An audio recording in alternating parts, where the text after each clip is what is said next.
today I'm going to show you some of my favorite lures to throw during the pre-spawn season. Let's get after it. Oh, that's a good one. Ooh, ooh. Don't jump, don't jump, don't jump.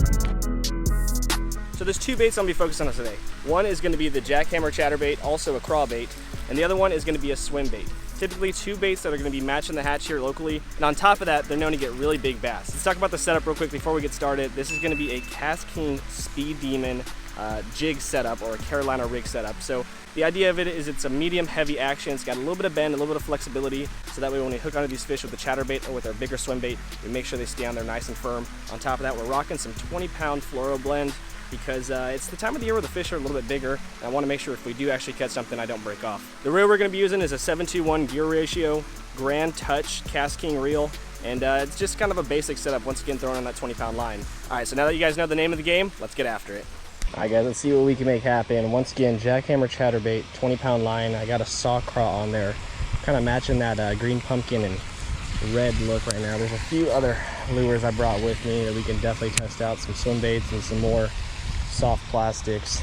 Springtime is that time of the year when the craws are spawning a lot, so that's a great time to throw these baits. The fish are starting to move up on beds, so they're feeding on bluegill a lot of bait fish out in the water. Man, you would think that we'd get... We're about to go somewhere else. I'm just saying, you would think that we'd get smacked by now. At least one on the chatterbait by now. Oh God, there you go. Yeah! All right. Yeah, boy. Oh, dude, that's a good bass. That's a good one. What do you think he is? 2. Oh, he's tiny. What am I getting? He's 2. All right. Goodness gracious. This gets me excited because look, if we catch one that's like in the 5-pound range or just even kind of short, they're going to be so pumped right now. They're feeding up right before spawn. Woo! Gonna get some big boys. All right, guys, Weston just got one on the swim bait, so you know we got to swap out and try it out. Throwing, I believe it's like a Blackdog little swim bait. I'm not too sure exactly what it's called. I'll leave it right below in the description, or I'll leave it right here below in the video. It's about 4.5 inches. It's a split mid-diving swim bait. Oh, that's a good fish. That was a good fish I just lost, guys. Oh, that was a good fish. Man, lost that fish because I lost leverage. Fishing over these bushes like this is not easy. Oh, that's another good one. That's a good one. That's a good one. No, no, no, no, no, no, no. Stay down. Oh, yes. Oh, yes. Let's go, guys. We found ourselves one, finally. Not as big as the first one that we had. But definitely some good thumps on these freaking swim baits today. Weston got that first one, the swim bait. I said, dude, I'm gonna swap out. I'm gonna go swim bait too. And sure enough, dude, they are smoking these things. Working it nice and slow, steady, easy. Lost one, and I said, I'm gonna redeem myself. There's a nice flat over here with a little bit of running water. I think that's gonna be the key spot to target these fish today. Let me get back after it, get this guy back in the water. Alrighty, see ya, dude. Swapping back out, putting the chatterbait back on to finish the night out strong. Ooh, ooh, ooh, that's a pretty good one. That's a good one. That's a good one. Hit it right up here against the trees. Oh man, that feels like a tank. It's not even coming up. Wait a second, am I recording? All right, I am. What? I thought I had myself the biggest bass in a while. I just foul hooked a dink. Jeez, man, I got him pretty good. At least I know that they're biting it here.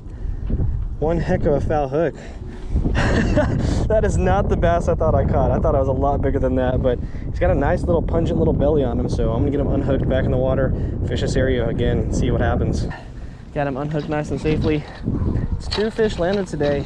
So far I've lost the biggest one, but we do know that they want craws and that they do want swim baits. I'm gonna probably just stick to the craw today. It was weird, I had my rod down like this. I just felt like the slightest little thump and pick up and had that guy on it. I guess he might have swapped at it coming across and just kind of drifted with it.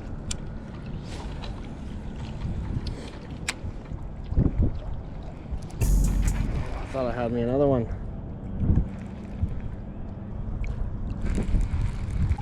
Oh, that's a good one. That's a good one. Last second, dude. Look at this porky pig fish.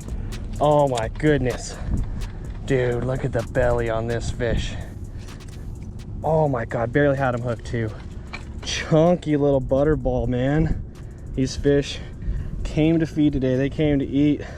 I swapped spots, and within, I'd say, 20 minutes, got ourselves 2 nice fish. This one's definitely beefier than the last one. I'd say it's about maybe a 3-4 pounder.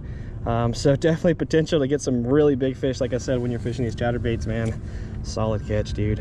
Awesome fish. Oh man, chatterbait bite is heating up, and there are some big aggressive fish here right now. So my last 2 bites, I got moving the bait pretty fast, to be honest. So I'm gonna try to keep it that same pattern, just kind of slow rolling it, not too fast, not too slow.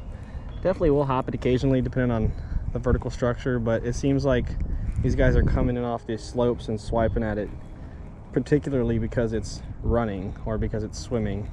They're hearing that vibration, and it's kind of a reaction strike. It's what it looks like from that first one getting that brain damage, and the second one just barely being hooked.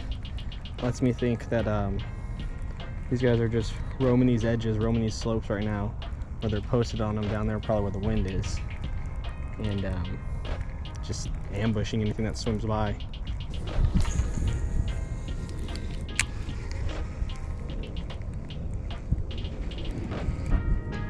Oh, fish. That's a fish. That's a good fish. Keep it down. No, don't jump. Oh my goodness, that's a good one. Don't jump. Don't jump.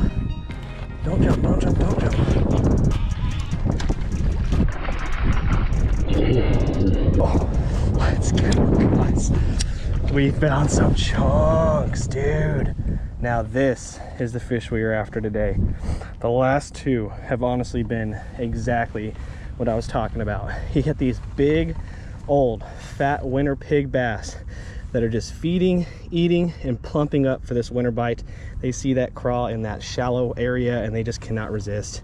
Look at that thing, dude. Another solid one. I'd say another 3, 4, close to 4 plus. Get this thing out of his mouth though, man. He hit it as soon as it hit the ground.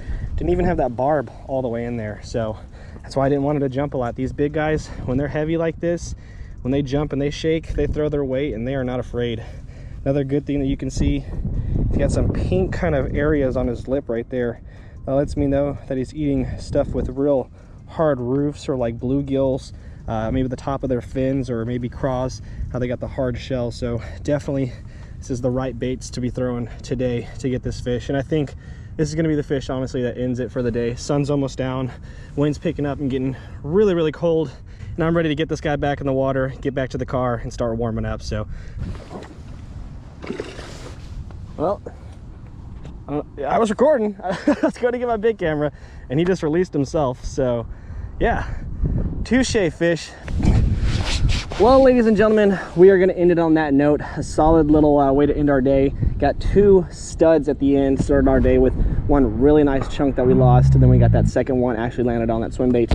And the last 3 have just been working that chatterbait nice and slow, fishing these slopes, and like I said, just taking advantage of that cross spawn. Use that knowledge to your advantage, and know that if there's crawfish naturally in the water this time of the year, then it's a bait that we definitely need to be taking advantage of. And that's surely what we did today. Got out there with that 1/2 ounce jackhammer chatterbait tied on with a crawl as a trailer, and it did dynamite, man. On top of that, this Speed Demon rod and this GT reel, man, they are just a great combo. It's probably my favorite combo that I have as far as casting goes, because the sensitivity of this rod is on point. It's like a blank composite that just is so sensitive. You can feel everything. It's got a really neat look to it. The grip is awesome. It fits nice with that reel on there, and this reel can cast a mile. If you guys could not already tell, you know, just casting out here and having fun today. That is going to be it for today, guys. Once again, hopefully you enjoyed, hopefully you learned a little bit more, and we'll see y'all in the next one. Peace.